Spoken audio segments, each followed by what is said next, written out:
Hi, welcome back. This is an original Tales First story about family and fairness and the moment the tables turn. Let's begin. My parents told everyone in town that my 12-year-old is a thief. She lost all her friends and got kicked off her school teams.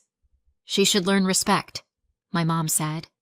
So I made one call to my grandpa's former lawyer, and their lives started to unravel. I was only gone for a week. How bad could it be? That's what I told myself as I pulled into my parents' driveway that evening. A week, 7 days, one suitcase, one work trip, one set of grandparents who'd been begging to have some special bonding time.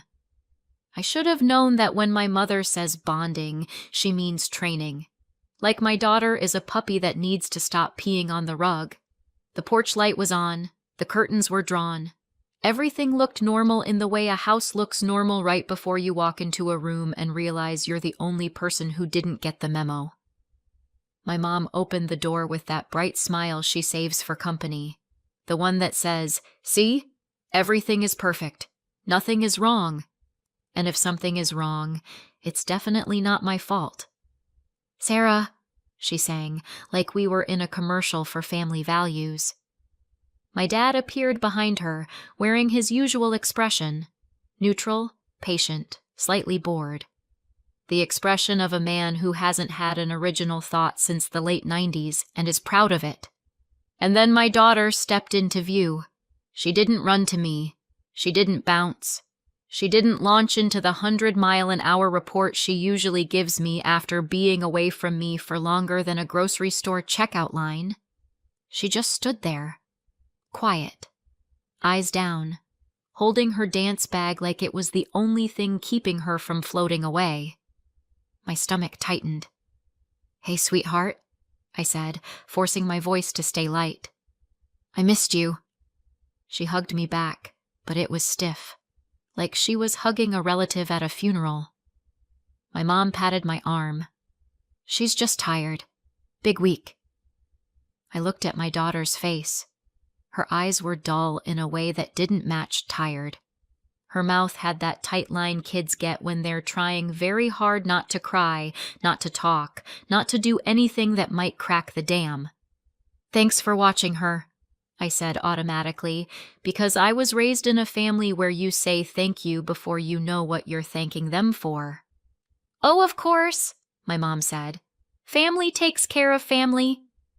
Then she smiled wider, like she'd just said something inspirational. My dad nodded once. "Drive safe." And that was it. No details. No updates.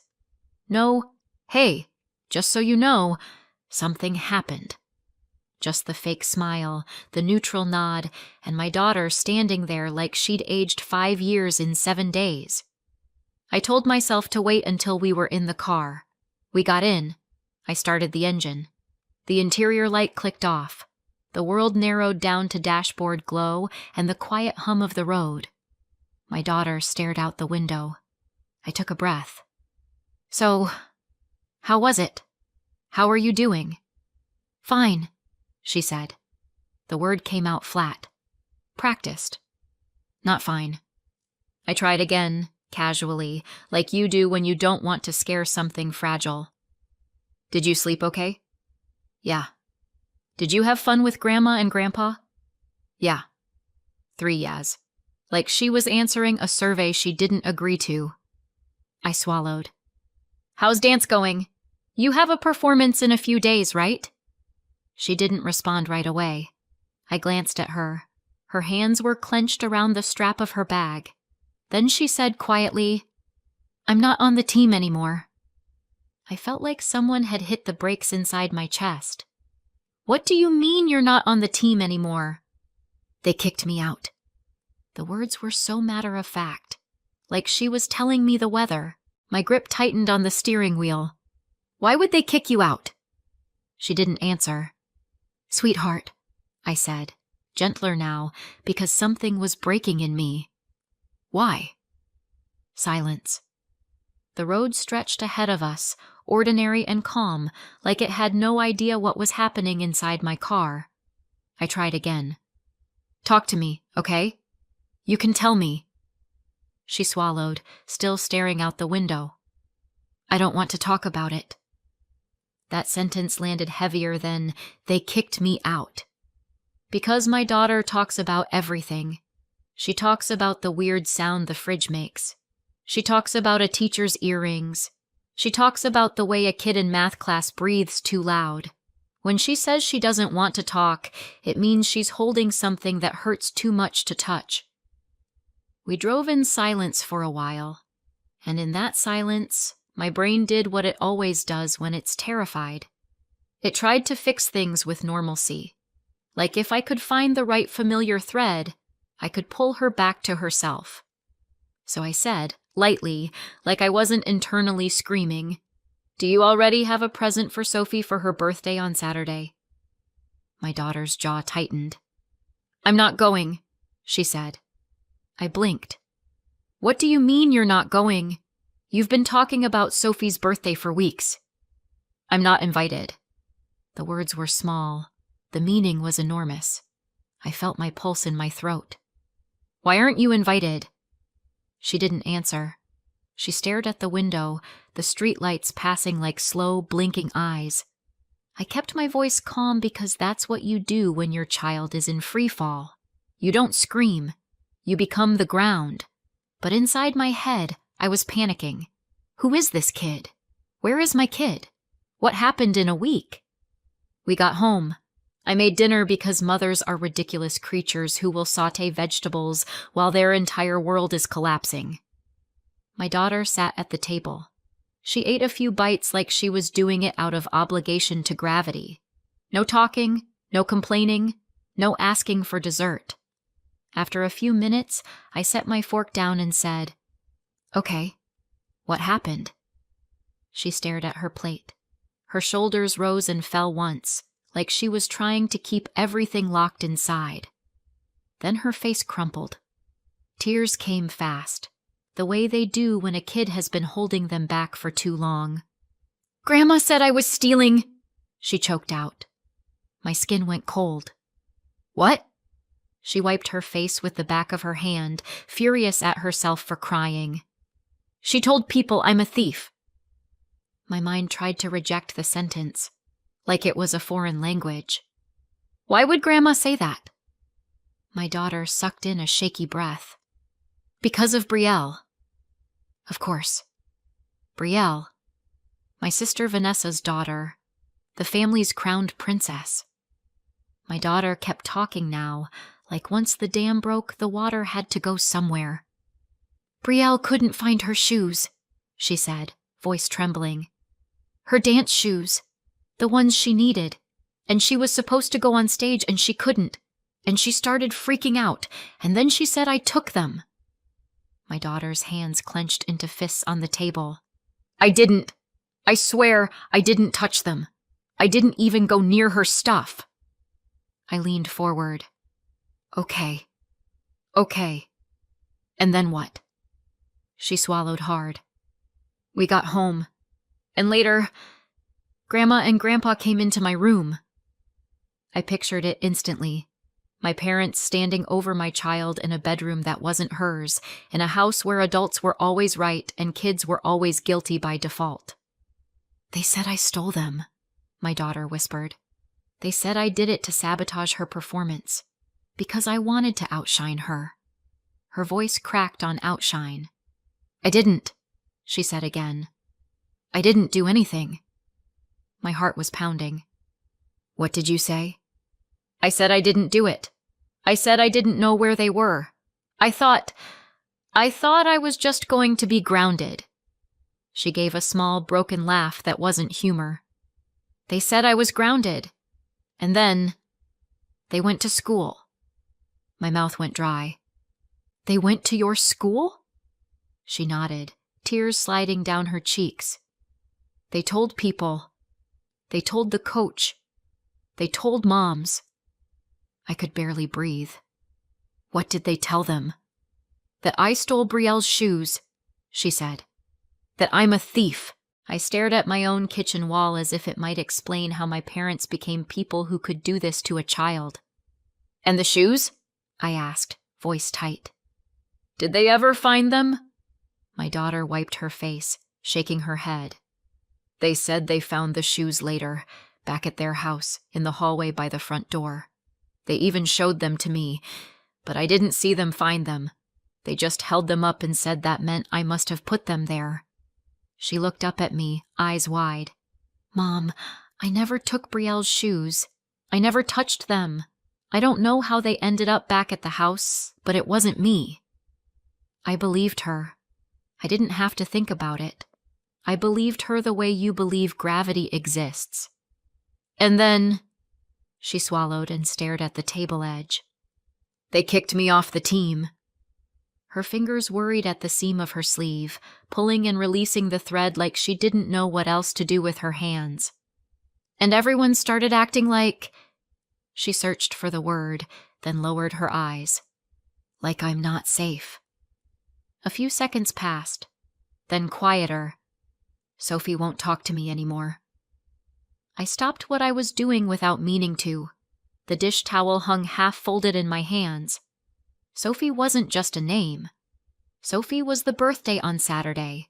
Sophie was the girl who had been in our kitchen 100 times, leaving hair ties on the counter and laughing like she belonged here.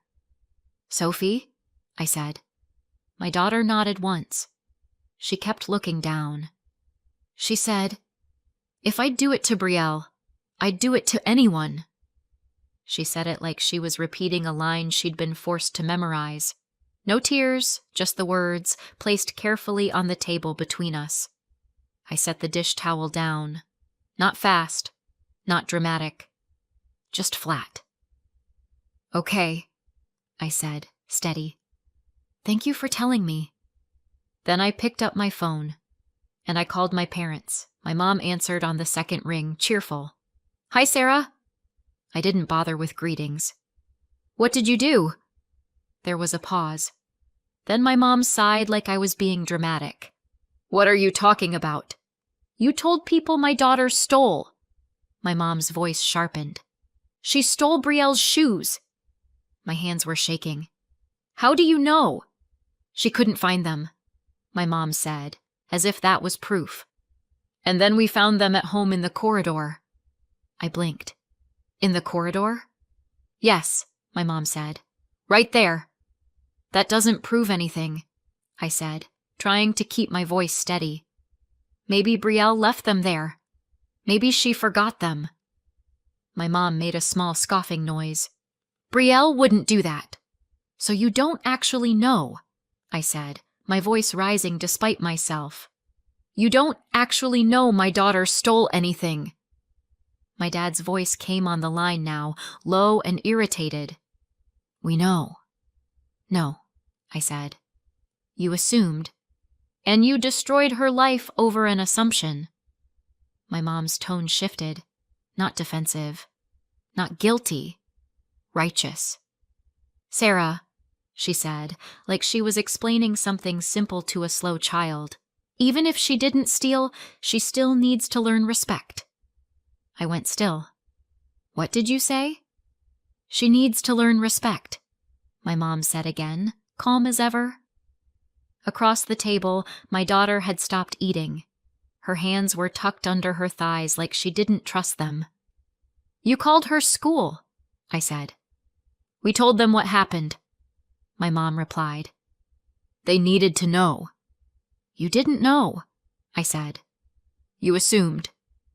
My dad's voice cut in, flat. We handled it. I swallowed.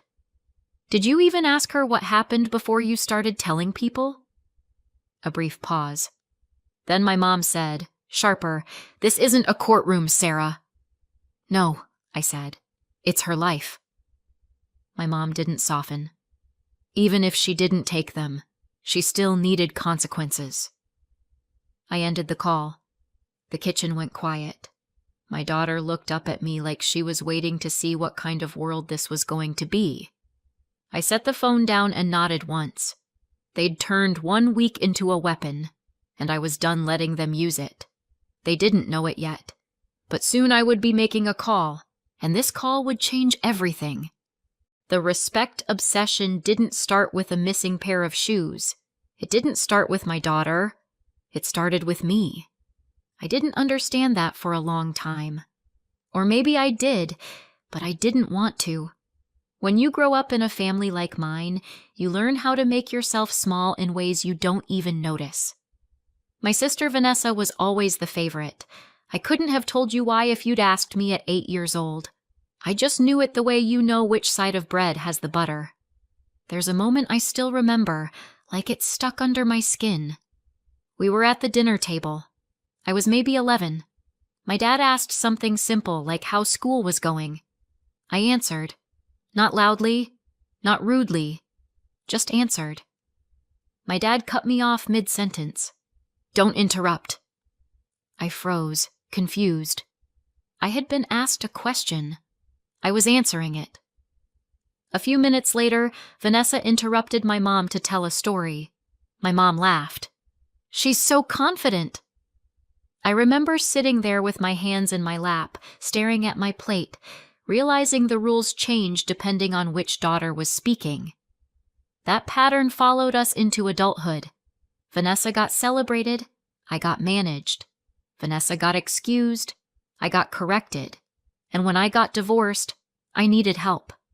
Not because I wanted to cling to family, but because life is expensive and childcare is real, and sometimes you're just trying to survive without collapsing on the kitchen floor.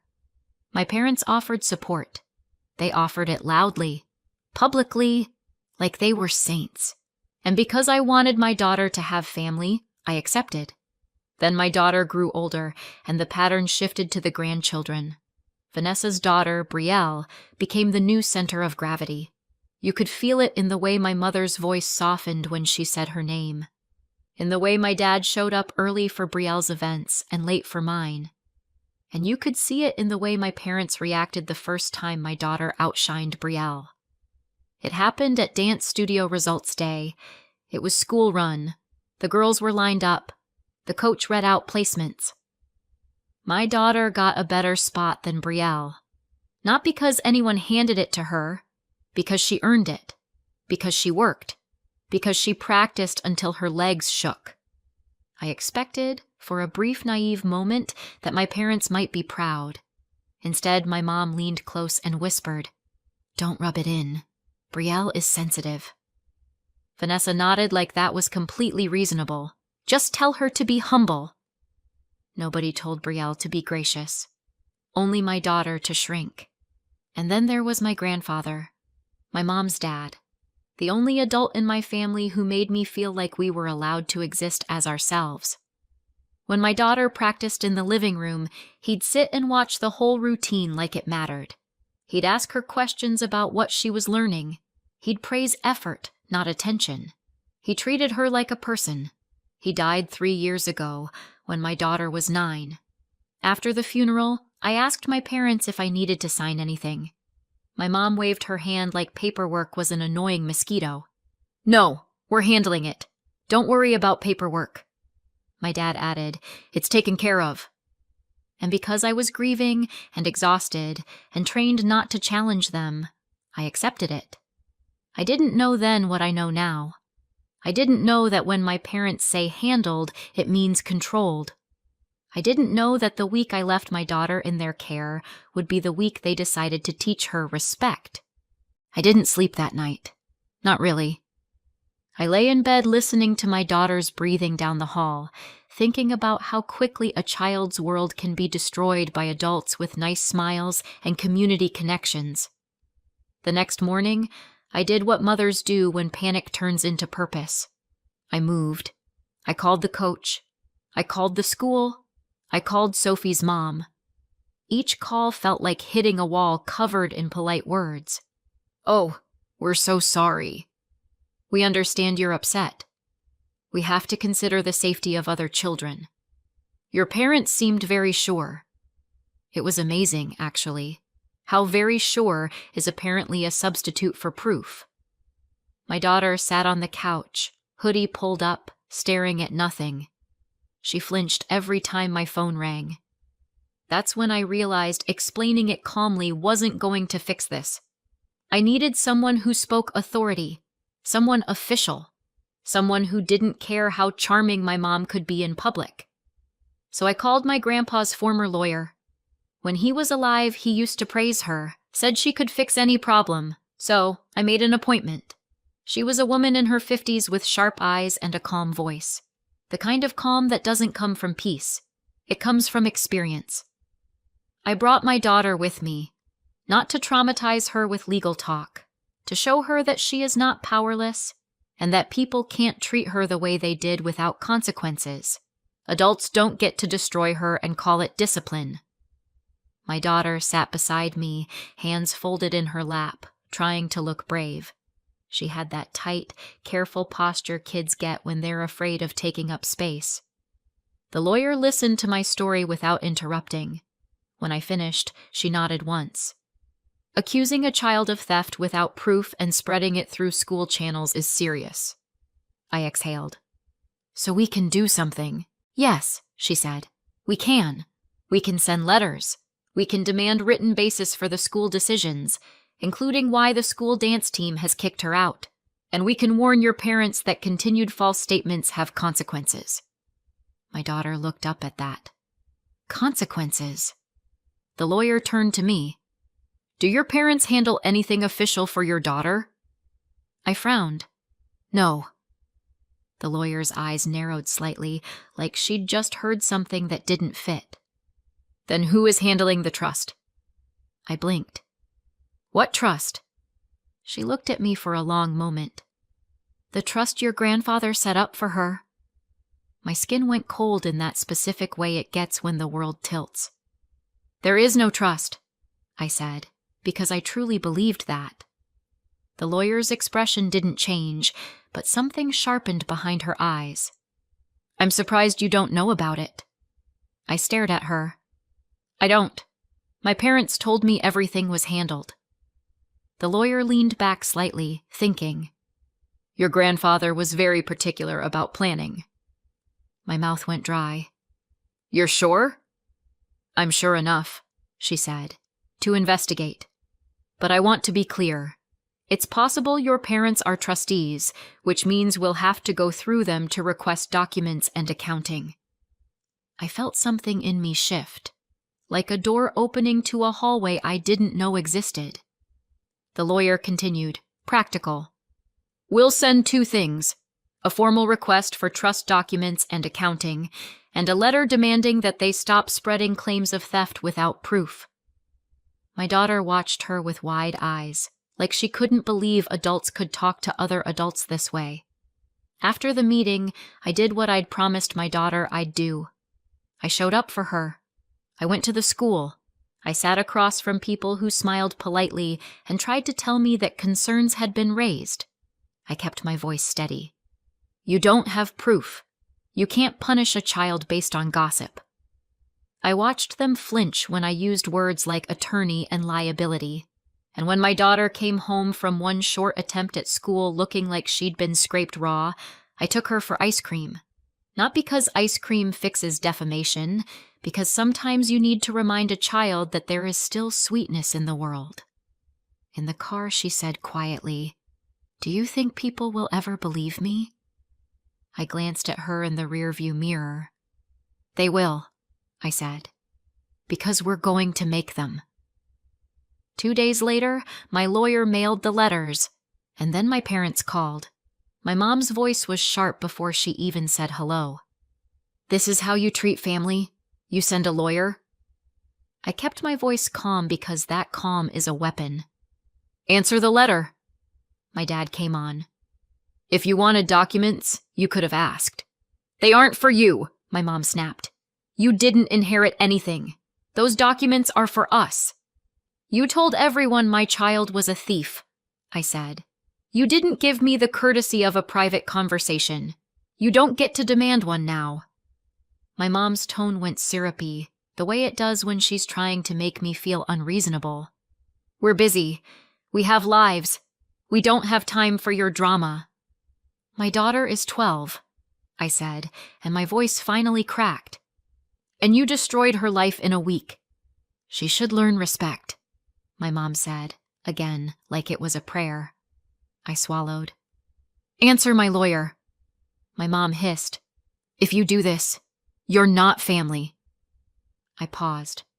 Then I said, quietly, you stopped being family when you decided my daughter deserved to be called a thief. I hung up, and I meant it. They didn't respond right away. Of course they didn't. People like my parents don't like paper trails. Paper trails don't care how charming you are at church. Instead, the town did what towns do. It talked, and then it posted. My daughter came into the kitchen one morning holding her phone like it was burning her hand. Her eyes were red, but her face was frozen, the way it gets right before tears. Mom, she said, voice small. Look. She handed me the phone. There was a post. Someone I vaguely recognized. Someone who had probably smiled at me in the grocery store last month. The post was long, dramatic, full of moral outrage. It was about my daughter being a thief, about me being a mother who refuses to discipline, about how I was using lawyers to threaten honest people. Comments stacked underneath like bricks. She stole, and now her mom is suing everyone. Kids like that need consequences. Sarah always spoiled her. If she stole, punish her. Imagine defending theft. She's teaching her daughter to commit crimes and play victim. My hands went cold. My daughter whispered, they think it's true. I swallowed. I know. She swiped again and showed me another screen. A group chat. Kids from school. Her name in the chat like it was a joke. Thief, liar, freak. Someone had written, don't let her near your stuff. Someone else. Her mom is crazy. She's suing. My daughter's breathing hitched. I didn't do anything, she said, like she was trying to convince the air. I know, I said. And then I did the only thing I could do in that moment. I pulled her into my arms, held her tight, and let her cry into my shirt while I stared at the phone and felt something in me harden. They were trying to break her again, this time with a crowd.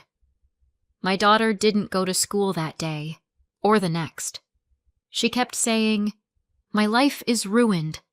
Like 12 is old enough to feel the finality of social death, but too young to know it isn't permanent. I took screenshots. I documented every post, every comment, every call. I sent everything to the lawyer. The lawyer replied simply, we will add this. Do not respond publicly. We will proceed. A private message from Brielle popped up. Can we talk? Are you in school? My daughter stared at it like it might change if she waited long enough. Her thumb hovered over the screen without touching anything. She didn't type. She didn't even blink for a second. The typing dots appeared, disappeared, then appeared again. Another message followed. Can we meet anyway? Alone. My daughter's shoulders lifted like she'd braced for a hit. She let out a slow breath through her nose, the kind kids do when they're trying not to cry in front of an adult. She finally looked at me, eyes glassy and flat at the same time. What do I do? She asked, barely audible. We don't do anything alone, I said. If she wants to talk, it's where I can see you. She nodded once, stiff.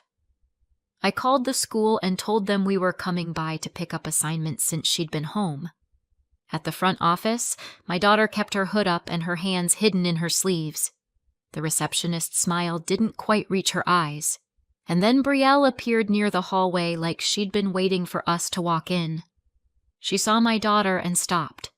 Her face flickered, pale, then flushed, like she couldn't decide whether to run or speak. Can we talk? Brielle asked, quiet. My daughter nodded. Brielle's eyes slid to me. Alone.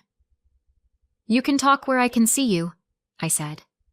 Brielle hesitated, then nodded.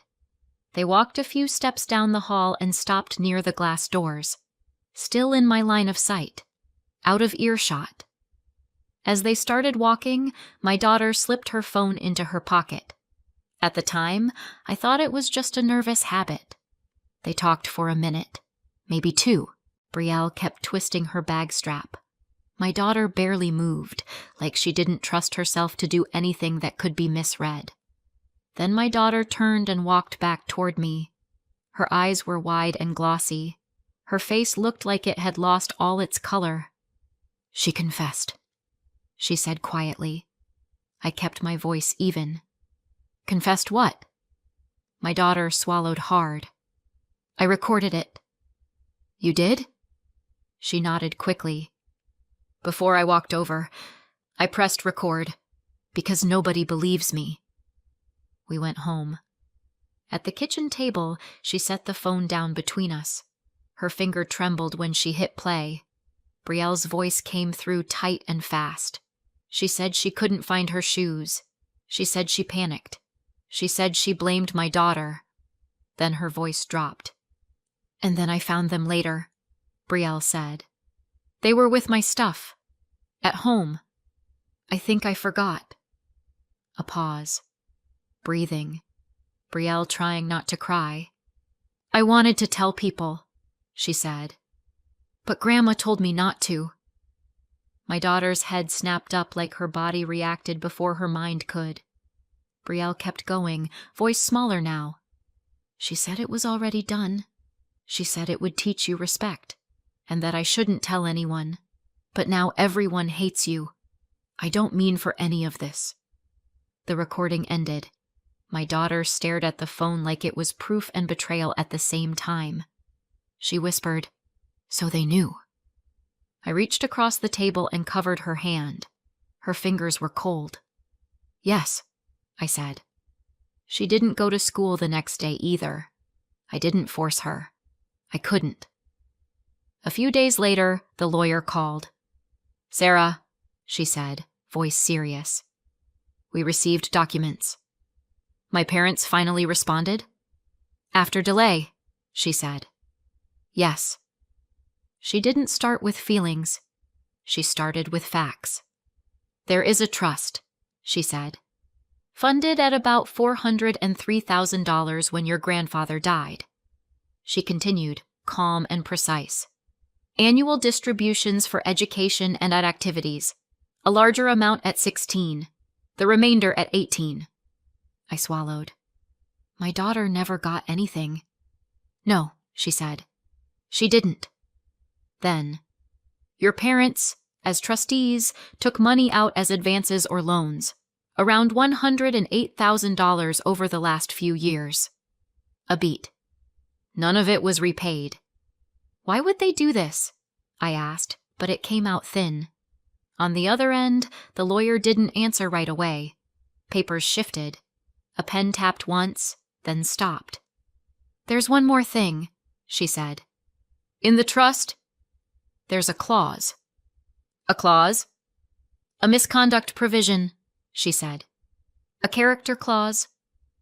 I stayed quiet. Behind me, my daughter's spoon clicked softly against her bowl, slow and absent. "It allows the trustees to withhold or reduce distributions if the beneficiary is convicted of theft or another serious offense," the lawyer said. "Or if there's a formal finding of dishonest conduct. Or if the trustees decide a distribution would be unsafe or inappropriate." The words lined up with everything my mother had said about respect, and suddenly they didn't sound like discipline. They sounded like a plan. "So they tried to brand her a thief," I said. The lawyer's voice stayed careful. "This smear campaign alone probably wouldn't trigger it. Not without something official." "But it could be the start," I said. "Yes," she replied. "A pattern. Something that makes a later accusation easier to push into an official record." I lowered myself into a chair. My daughter looked up from the table, not asking what was said, just watching my face like she could read the answer there. "If it ever did get official," I asked, "what happens to the money?" "It doesn't disappear," the lawyer said. "It follows the trust. Alternate beneficiaries." My mouth went dry. "Who?" "Potentially your parents," she said. or another named branch of the family. I turned and looked at my daughter, shoulders hunched, hands wrapped around her spoon like it was the only steady thing left. 12 years old and already learning how quickly adults can decide who you are. "Send me everything," I said into the phone. "I will," the lawyer replied. "And don't engage with them directly. Keep every message, every post, every call." I hung up and stood there for a second, phone still in my hand. My parents hadn't just punished a child. They'd been setting a trap, and they didn't know it yet, but they were the ones standing closest to it. By the time everything caught up, the story had already changed. The assistant principal didn't interrupt when I played the recording. He didn't nod. He didn't frown. He sat perfectly still, hands folded on the desk, eyes fixed somewhere just past my phone. When it ended, he didn't look at me right away. He reached for a legal pad, tore off the top sheet, and slid it into a folder without reading it. Then he said, "We'll need a copy of that." "Not can we. Not if you don't mind." That's how authority actually works. Quiet, sudden, and allergic to embarrassment. Within days, my daughter's record was corrected. Not announced. Not apologized for. Corrected. The school activities office followed suit. The coach called her back onto the team with the kind of voice people use when they're trying very hard not to admit they were wrong. Once the adults stopped treating rumor like evidence, the kids followed. The group chats went quiet. The posts stopped getting traction. A few friends reappeared, awkward but sincere. Not everyone came back, and that was fine. My daughter stopped walking like she was waiting to be shoved. Brielle switched schools before the semester ended. No explanation, no goodbye, just absence. Small towns love closure as long as it doesn't require accountability.